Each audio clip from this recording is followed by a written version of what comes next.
Welcome to the Fresh Perspectives webcast season 2, focusing on the insights from the Career Pathways research, which was led by the ACE Emerging Professionals to discuss key influences, organizational barriers, and interesting career pathways the participants have faced in their careers. I'm Wojciech Szewczak, Principal Consultant at Ramboll and National Chair for the ACE Emerging Professionals. Today, I'm with Tom Channell, Transport Development Team Lead and Director at Ramboll. And today we'll be discussing the topic of career in digital. Tom, thank you for joining me today. No problem at all, Wojciech. It's always a pleasure speaking to you. Great. So I think we should start. I would like to learn a little bit more about what influenced you to take a hybrid career pathway. So during university and studying civil engineering as a degree, I also did a part-time role in computer programming. Coming to the end of that degree, I had a choice to make on what I was more interested in, and chose the civil engineering route and left behind, or I thought I left behind, the programming role. And it was only after a few months where you see the real business need for combining digital with civil engineering that opportunity opened up to me. And that's where the hybrid kind of career path really kicked in. So the business need drove it. My self-interest was there, but also I had the people around me who recognized the opportunity in the first place in an industry that I was quite naive to. So the mix of all three led me to having this hybrid role, as we're calling it. And now it's great to have a team around me to support me doing the same stuff. Okay, so it looks like your choice definitely paid off. You took a risk, and you're successful at the moment in digital. That's great. So, what organizational barriers did you face while working in digital, and how did you overcome it? So when I first started going on this route, there was a clear segregation between being a specialist in a digital area or being an engineer. And actually, from the outset, I didn't see them as two separate entities. More that the digital was a toolkit to do engineering. So having the kind of convincing role of it was just a different form of engineering, let's say. It took a little bit of time.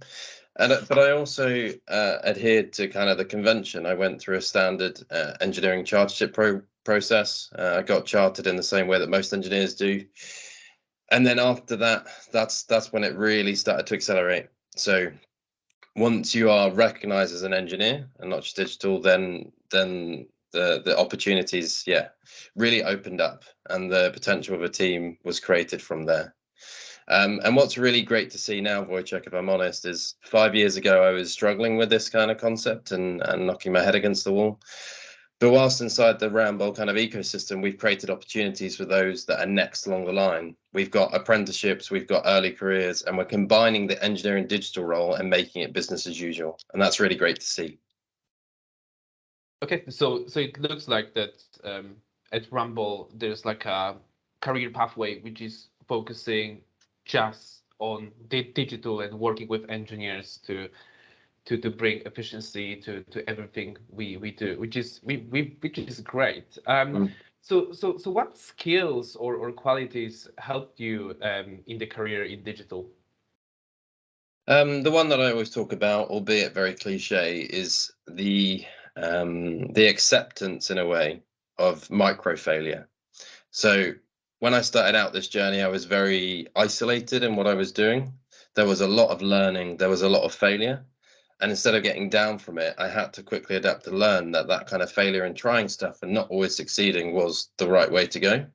And also not get too caught up in the fact that if I did try something for 2 weeks and it didn't work out, it wasn't time wasted, it was time learned.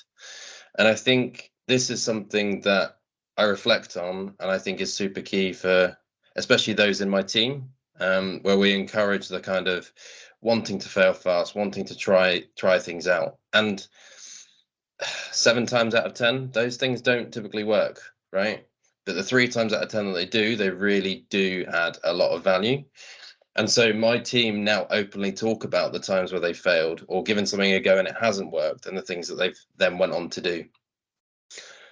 The other thing that I really think about from a skills and qualities perspective is the diversity of personalities within the team. When looking to grow the team, it's not just about trying to find the same type of person with the same type of approach. We often look for those that challenge the status quo and challenge the norm. And we're actively looking at other industries to help support that. And that really does create a mixed environment that does drive the innovative approach that we really want to get to. Brilliant. I love that. I love that answer, and I really like what you said about sharing the moments where you failed, because then the whole team can learn from that, and there's like a strong focus on continuous improvement, which drives you to be excellent at what you do, which is brilliant. So my last question, Tom, is about what advice would you give to other emerging professionals who are thinking about taking up a career in digital? So I would less think about it as a career in digital, but using digital as a toolkit. I'm a firm believer that digital will just become a toolkit for engineers to use as part of their day job, and it'll be another string to the bow that typical engineers in our industry will really utilize and have the skills to be able to contribute themselves. I think if people are interested, pursue it, give stuff a go. And there is enough of a community out there now for outreach and support, and there's a lot of open source software that's gaining traction. There are a lot of startups that are having a dabble in this kind of space. So I would just say, if you're interested, give it a go, reach out. There's lots of support out there. There's lots of interest. There's lots of stuff on Google, if I'm honest. Google is a great gateway to a lot of this stuff. And yeah, start seeing it as a way to amplify your own opportunities in your day-to-day work, rather than a revolution. See it as an evolution in your role. Okay, great. And just a very last question for me, because most of our listeners, they complete the degree in civil engineering or in this space. So you are an example that, yes, you got your degree in civil engineering, but the company provided you with all the tools and all the opportunities to develop your career in digital, which is great. So as you said, opportunities available, and it's only up to you how you are going to use them, right? Exactly. And the first step is key, Wojciech, right? The first step with all these kind of unknowns is the gateway to long-term success. It's very philosophical, I appreciate, but it is in a way. It is. Okay, Tom, I think we are out of time. So thank you so much for your time and sharing your insights with us. Many thanks for listening, and I hope you found our conversation insightful and interesting. Thank you. Absolutely.